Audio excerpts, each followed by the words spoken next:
Mga kapatid, babasahin po natin ang paksa ng ating leksyon, ang ikatlong pagpapakita ni Jesus sa kanyang mga alagad nang mabuhay siyang maguli. Ang ikatlong pagkakataon na pakita ang Panginoong Jesus sa kanyang mga alagad nang mabuhay siyang maguli at bago siya umakyat sa langit ay noong ang pito sa kanyang mga apostol o mga alagad ay bumalik sa pangingisda sa dagat ng Galilea o lawa ng Tiberias. Napakita siya sa kanila upang ipaalala ang tawag na itinawag sa kanila bilang tagapag-alaga ng kanyang kawan o iglesia. Dumako tayo sa unang bilang, mga kapatid. Paano napakita si Jesus sa ikatlong pagkakataon sa kanyang mga alagad nang siya ay mabuhay na maguli? Ang sagot ng si Simon Pedro at si Tomas na tinatawag na Didimo o Kambal at si Nathaniel o Bartolomeo na taga ng Galilea at mga anak ni Zebedeo na sila Santiago at Juan at dalawa pa sa kanyang mga alagad ay magkakasama. Sinabi sa kanila ni Simon Pedro, "Mangingisda ako." Sa kasunod na bilang, ano ang itinugon ng kapwa niya mga alagad nang sabihin ni Simon Pedro sa kanila na mangingisda ako? Ang sabi nila, "Kami man ay magsisisama sa iyo." Sila'y nagsiyaon, nagsilulan sa daong at nang gabing yaon ay wala silang nahuling anuman. Kung inyo pong matatandaan, nang sila ay tawagin ng Panginoong Hesukristo upang gawing mga alagad niya, ay sinabi ng Panginoon sa kanila, "Magsisunod kayo sa hulihan ko at gagawin ko kayong mamamalakayan ng mga tao." Iniwan nila ang kanilang mga bangka at ang kanilang mga lambat at nagsisunod sila sa ating Panginoon. Subalit nang mamatay ang Panginoong Hesukristo, ay nagkaisa ang mga alagad na bumalik sa kanilang dating hanap buhay at ito nga ang pangingisda. Kaya napakitang muli sa kanila ang Panginoong Hesukristo upang ipaalala at palakasin sila sa kanilang ministeryo o sa tawag na itinawag sa kanila. Sa ikatlong bilang, mga kapatid, anong nangyari nang mag-uumaga na? Ang sagot, si Jesus ay tumayo sa baybayin. Gayon may hindi napag-alaman ng mga alagad na siya yun. Sa kanila nga'y sinabi ni Jesus, "Mga anak, meron ba kayong anumang makakain?" Nagsisagot sila sa kanya, "Wala." Sa ikaapat na bilang, anong ipinag-utos ni Jesus na gawin nila nang marinig niya ang kanilang isinagot?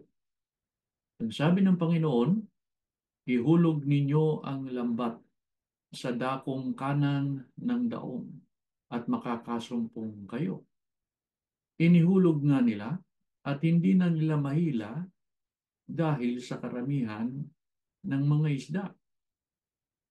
Nang bumalik sila sa pangingisda, magdamag silang nagtiyaga, ngunit wala silang nahuli kahit isa.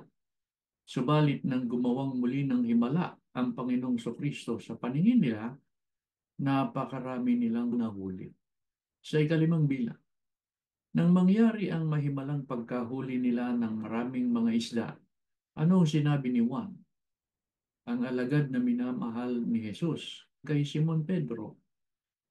Ang sagot, ang Panginoon nga. Sa ika-6 na bilang, anong ginawa ni Simon Pedro? Pagkarinig na ang nakita nila at gumawa ng himala sa paningin nila ay ang Panginoon o ang Panginoong Kristo.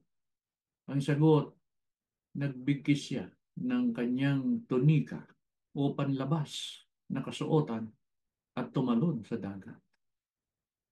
Ang ibang mga alagad ay nagsilapit sakay ng maliit na bangka sapagkat sila ay hindi lubhang malayo sa lupa, kundi 300 piye o 70 metro ang kanilang pagitan lamang na hinihilang lambat na puno ng mga isda. Sa kasunod na bilang, mga kapatid, ano nangyari nang ang ibang mga alagad ay nagsilunsad sa lupa? Ang sagot, nakakita sila doon ng mga bagang uling at isda na nakalagay sa ibabaw at tinapay. Sa kasunod na bilang, anong sinabi ni Jesus sa kanila nang makita nila siya?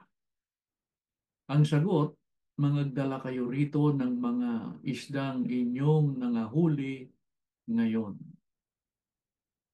Umahon po si Simon Pedro at hinila ang lambat sa lupa. Puno ito ng malalaking isda na ang bilang ay 153. At sa ganoong karami ay hindi po napunit o nasira ang kanilang lambat. Sa ikasyam na bilang, anong sinabi ni Jesus sa kanila pagkalapit nila sa kanya? Ang sabi ng Panginoon, magsiparito kayo at magpawing gutom o mag-almusal. Sino man po sa mga alagad ay hindi nangahas na tanungin ng Panginoon kung sino siya, sa pagkaalam na yaon nga ay ang Panginoon ang nakita nila. Lumapit po ang Panginoong Hesus, dinampot ang tinapay at sa kanila ibinigay at gayon din ang isda. Sa ikasampung bilang, anong nangyari nang makapagpawing gutom na sila o nakakain na sila? Ang sagot, sinabi ni Jesus kay Simon Pedro, Simon, anak ni Juan, iniibig mo baga ako ng higit kaysa mga ito? Ang tinutukoy niya ay yung maraming mga isdang nahuli nila. Sinabi niya sa kanya, Opo, Panginoon, nalalaman mo na kita'y iniibig. Sinabi ng Panginoon sa kanya, pakanin mo ang aking mga kordero o mga batang tupa. Sa kasunod na bilang, anong nangyari pagkatapos nito? Ang sagot, sinabi sa kanyang ng Panginoon sa ikalawang pagkakataon, Simon, anak ni Juan, iniibig mo baga ako?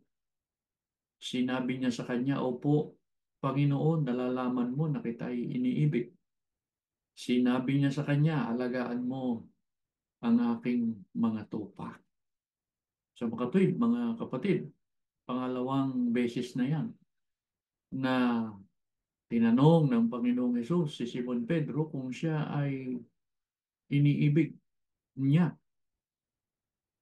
At pangalawang beses din sinabi sa kanya ng Panginoon, alagaan niya ang mga tupa ng Panginoong Kristo. Sa kasunod na bilang, anong ginawa ni Jesus sa ikatlong pagkakataon? At anong naging reaksyon ni Simon Pedro? Ang sagot, sinabi ng Panginoon sa kanya, Simon, anak ni Juan, iniibig mo baga? Nalumbay o nalungkot si Pedro sapagkat sa kanya sinabing makaitlog, iniibig mo baga ako? At sinabi niya sa kanya, Panginoon, nalalaman mo ang lahat ng mga bagay? Nalalaman mo na kita iniibig? Sinabi sa kanya ni Jesus, pakanin mo ang aking mga tupa. Tinanong ng Panginoong Kristo kay Simon Pedro ng 3 ulit kung iniibig niya siya. Sapagkat nais niya nabigyan siya ni Simon Pedro at ng iba niyang mga alagad ng garantiya na tunay siya nilang iniibig. At ang katunayan nito ay ang pag-aalaga at pagmamalasakit sa kanyang mga tupa. Kaya iniutos po ng Panginoong Hesukristo sa kanila na pakanin ang mga kordero o ang mga batang tupa, pakanin at alagaan ang kanyang mga tupa. Ang mga tupang tinutukoy po ng Panginoon ay ang mga kaanib sa kanyang kawan o sa iglesia. At ang mga kordero ay ang mga anak ng kanyang mga tupa o ang mga kabataang iglesia ni Kristo. Iniibig ng Panginoong Kristo ang mga kaanib sa iglesia niya, kaya ipinagkatiwala niya sila sa pangangalaga ng kanyang mga apostol bago siya umakyat sa langit. Sa kasunod na bilang, matapos marinig ni Jesus ang pahayag ni Simon Pedro na iniibig siya, ano pa ang sinabi niya kay Simon Pedro? Ang sagot, katotohanan sinasabi ko sa iyo, nang ikaw ay bata pa, ikaw ay nagbibihis at ikaw ay lumalakad kung saan mo ibig, ngunit pagtanda mo'y iuunat mo ang iyong mga kamay at bibigkisan ka ng iba at dadalhin ka kung saan hindi mo ibig. Ito'y sinalita ng Panginoon na ipinaalam kung sa anong kamatayan ang iluluwalhati niya sa Diyos. At pagkasalita niya nito ay sinabi sa kanya, sumunod ka sa akin. Ang mga tumanggap po ng tungkulin sa iglesia, lalo na ang mga tagapag-alaga, ay marapat matuto ng pagtatanggi ng sarili para sa kapakanan ng iglesia. Tulad ng ginawa ng Panginoon, nagpakalugi, inihandog ang kanyang buhay para sa iglesia.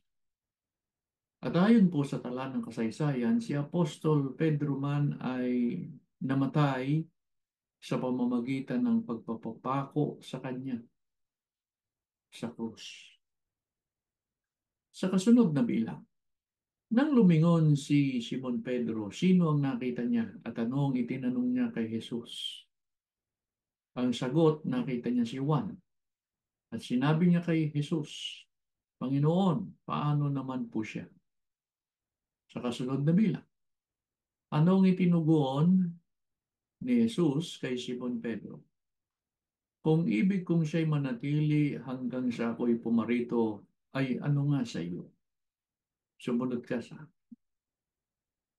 Kumalat nga ang sabing ito sa gitna ng mga kapatid na ang alagad na yaon tumutukoy kay Juan ay hindi mamamatay. Gayunmay, hindi sinabi ni Jesus sa kanya na hindi siya mamamatay, kundi kung ibig kong siya'y manatili hanggang sa ako'y pumarito, ay ano nga sa iyo. Si Juan ang alagad na nagpapatotoo sa mga bagay na ito at sumulat ng mga bagay na ito. Sinabi niya na at mayroon ding iba't ibang mga bagay na ginawa si Jesus na kung susulating isa-isa ay inaakala ko na kahit ang sanlibutan ay hindi magkakasya ang mga aklat na susulat.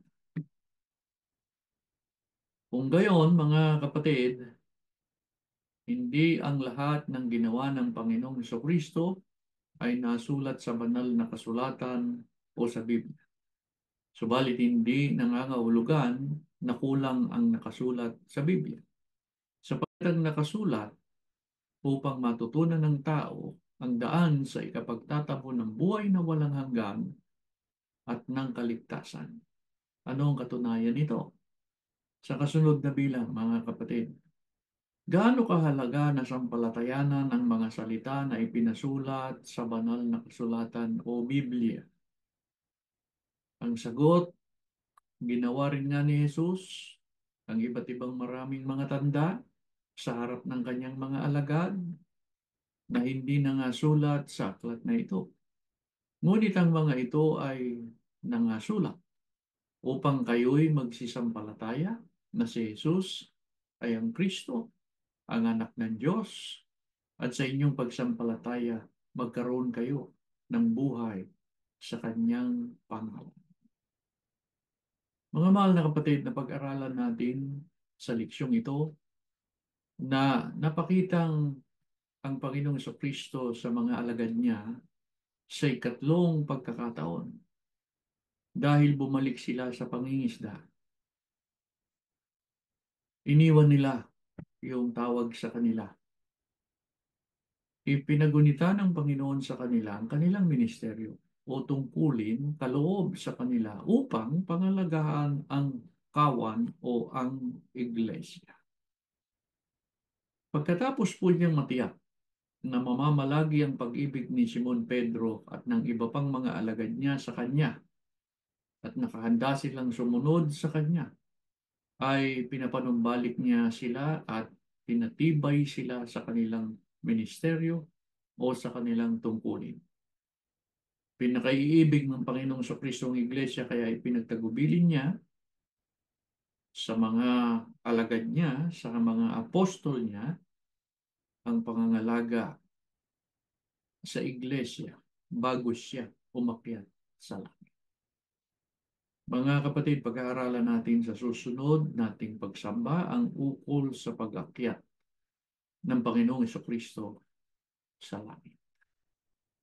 Yan po ang ating leksyon. Tumayo po kayo at tayo mananalangin. Panginoon po namin Diyos, salamat po ng maraming marami sa iyo. Muli naming tinanggap ang iyong mga katotohanan. Sumasampalataya kami. Dito namin dapat na ibatay ang aming buhay, pamumuhay, ang aming mga paggawa, pagpapasya, upang lalo kaming mapalapit sa iyo at sa iyong pagmamalasakit at sa iyong pagliligtas. Maawa ka, Ama, pagpalain ang aming puso, higit sa lahat, ibiyaya mong pananampalataya. Gagamitin namin sa paglilingkod, pagpupuri at pagsamba sa iyo. Panginoong Jesus, salamat po ng marami. Sumasampalataya kami dahil sa iyong pamamagitan, ang aming mga dalangin patuloy na dinirinig ng Ama. Muli mo sana kaming ipamagitan, ilapit sa Diyos ang lahat ng aming mga pakiusap. Salamat sa iyo, Panginoon, dahil sa iyong kamatayan, nalinis kami sa lahat ng karumihan. Napatawad ang aming mga pagkakasala. Nagkaroon kami ng pag-asa sa pagtatamo ng kaligtasan. Kailanman hindi namin ito tatalikuran. Patuloy namin itong aalalahanin, pahalagahan sa pamamagitan ng pamamalagi namin sa matuwid na mga paglilingkod. Ama, sa muli naming paglapit sa iyo, tumitiwala kami. Pinasbasan mo bawat sambahayan ng iyong mga anak. Mamamalagi ang iyong pagpapala at ang iyong pag-iingat sa bawat tahanan ng mga lingkod mo. Sa ngalan ni Jesus, na dakila naming tagapagligtas. Amen.